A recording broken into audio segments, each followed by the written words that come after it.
पहिले पनि भइरहेको बिचमा अलिकति केही बाधित भएको हो कि भन्ने लाग्छ मलाई र यता फेरि नियमित गर्न सुरु गरिएको अब स्वामी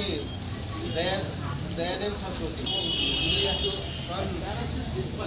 1850 को समान चाहिँ नि एउटा भनौँ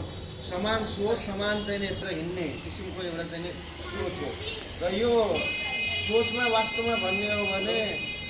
यसलाई अध्ययन गर्ने हो भने यसको यसले वेदलाई मान्यता दिएर अघि बढ्ने भनेको छ। वेद 4 वेद जुन छन् चाहिँ एउटा स्थापित रूपमा त्यो वेदलाई नै हामीले चाहिँ स्वीकार गरौँ र त्यसलाई अघि बढ्ने हो भने हामीले समाजको सम्पूर्ण रूपमा चाहिँ सेवा गर्न सकिन्छ र समाजलाई अघि बढाउन सकिन्छ भन्ने किसिमको सोच हो भन्ने मलाई लाग्छ र यसको चाहिँ परिकल्पनामा थप चाहिँ ईश्वर अजन्मा निराकार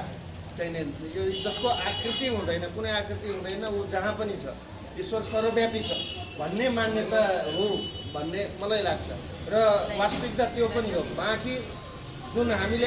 अवतरण चाहिँ गरेको एउटा अवतारको रूपमा हो, विभिन्न अवतारहरू विभिन्न स्वरूपमा चाहिँ एउटा ईश्वरले आफ्नो चाहिँ दूतका रूपमा स्थापित गरेको हुन्छ। अब यो विश्व यो पृथ्वीमा कहीँ न कहीँ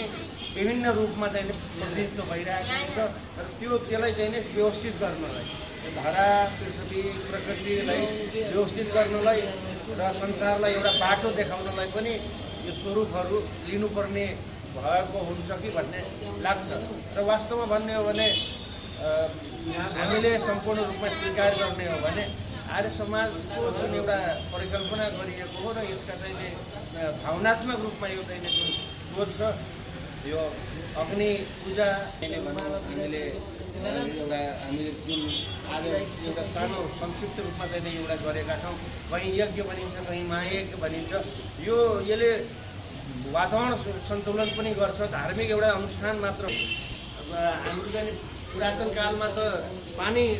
पार्नलाई पनि यज्ञहरू कुनै अनावृष्टि भएको छ कतै भने मौसमलाई चाहिँ आह्वान गर्नलाई, कुनै चाहिँ देवतालाई आह्वान गर्नलाई या विभिन्न किसिमका चाहिँ जुन धारामा चाहिँ कतै चाहिँ अदृश्य रहेका चाहिँ सम्पूर्ण चाहिँ भनौँ चरचराचरहरूलाई आह्वान गर्नका लागि पनि यज्ञ चाहिँ महायज्ञका अनुष्ठानका कुराहरू हेरौँ, अध्ययन गरौँ भने त्यो पनि हामीले पाउन सकिन्छ। त्यो आह्वानको रूपमा जे आह्वान गरिन्थ्यो त्यही नै समर्पण भएको चाहिँ आहुति चाहिँ त्यसको आहुति भएको चाहिँ